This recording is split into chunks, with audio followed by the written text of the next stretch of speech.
The fact is, Star Wars is out of this world.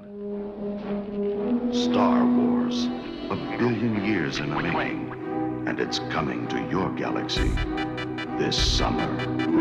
Can you imagine a time when Star Wars was just a film? I mean, Star Wars, or the idea of Star Wars, has transcended the idea of what a film could be. There really is no other franchise like it. It's so expansive and threaded into our culture on almost every level. The notion that it was just a film at one point in time is almost unimaginable. With its 10th theatrical release, Solo: A Star Wars Story, and the countless television series, toys, novels, rides, and games, the universe of Star Wars is so expansive. Oh no. It can really be daunting and overwhelming at times. For over 40 years, we've had a saturation of content to dissect from Lucasfilm. And with Disney now at the helm, there are no signs of it slowing down anytime soon. Considering all of that, with the decades of content, there are bound to be several projects that have been scrapped along the way, many of which I've covered on this channel.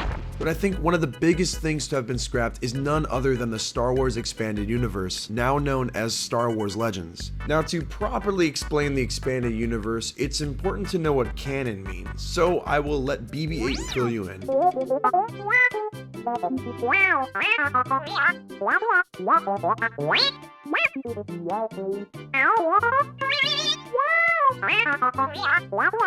So in terms of Star Wars, its canon is based around the laws and rules that take place within its universe. Essentially how the timeline and saga are one official and cohesive story. Originally, the main canon was George's original trilogy, with any works outside of that as the expanded universe. These expanded stories, plots, and characters were all filed in George's black binders, dubbed the Bibles. That was until he started the prequel trilogy, and Leland Chee was hired as the continuity database administrator for Lucas Licensing. Chee took these Bibles and created a very detailed system called the Holocron database. This database was segmented into different categories to differentiate the various levels of continuity. The first and foremost is the GWL canon, or the George Walton Lucas canon. At the time, this consisted of episodes 1 through 6 and is cemented as the official timeline for the series. Next is the television canon, which comprises of the animated Star Wars The Clone Wars series and the 2003 Clone Wars miniseries.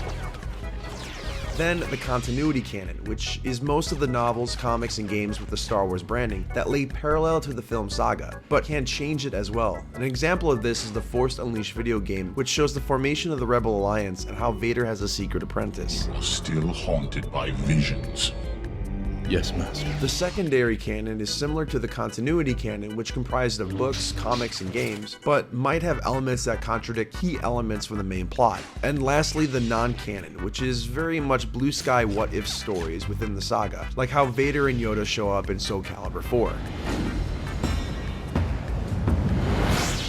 And this is the Star Wars Expanded Universe, with over 2,000 items taking place from 36,000 years before The Phantom Menace and 136 years after The Return of the Jedi. Fans love to pick what they believed as their canon and what happened to certain characters. The EU expanded on the fantasy that George created, culminating the works of some of the best writers and artists out there. That is until 2012, when Disney bought everything. Yes, while the Expanded Universe and its materials were scrapped, that doesn't mean it no longer exists. Disney brought Chee, Kiri Hart, and Pablo Hidalgo as the masters to spearhead the new Star Wars Story Group, a division to refine and unify all comics, novels, shows, games, and films into one large cohesive story moving forward. And thus, the expanded universe was rebranded as the Star Wars Legends. That means every piece of media and material after the Disney merger is considered Star Wars main canon, while everything that preceded it, a la the expanded universe, was no longer canon. That is except for the Star Wars The Clone Wars series. So what is the new official canon? Well, Star Wars episodes 1 through 6, the new sequel trilogy and the Star Wars story films like Rogue One and Solo, and the Star Wars Clone Wars and Rebels animated series, and any novel or game released after 2014. Master Disney, why are there so many scrapped Star Wars ideas? What are we gonna do? The first released media under the new canon was Star Wars A New Dawn.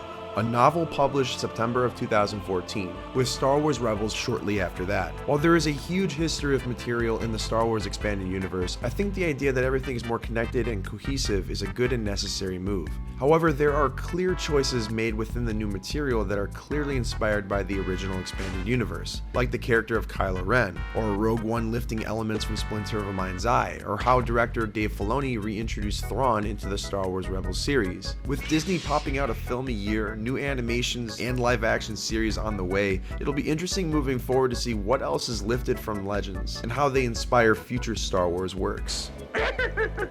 Yes, but now, let's eat. And that is all I have for you guys today. Wow, it is so hard to do an episode when you have lost your voice. Oh my god. Thanks again for checking out this episode of Scrapped. Feel free to check out last week's episode where I talked about the Scrapped evolution for Pikachu. And shout out to all these awesome people who commented their support for Gorochu. Gotta love Gorochu. And today's question of the day, which era of Star Wars is the best? The prequels, originals, or the sequel trilogies? Let me know to be featured in the next episode of Scrapped. Anyways guys, me and BB-8 gotta pick up some Ricolas for our throats.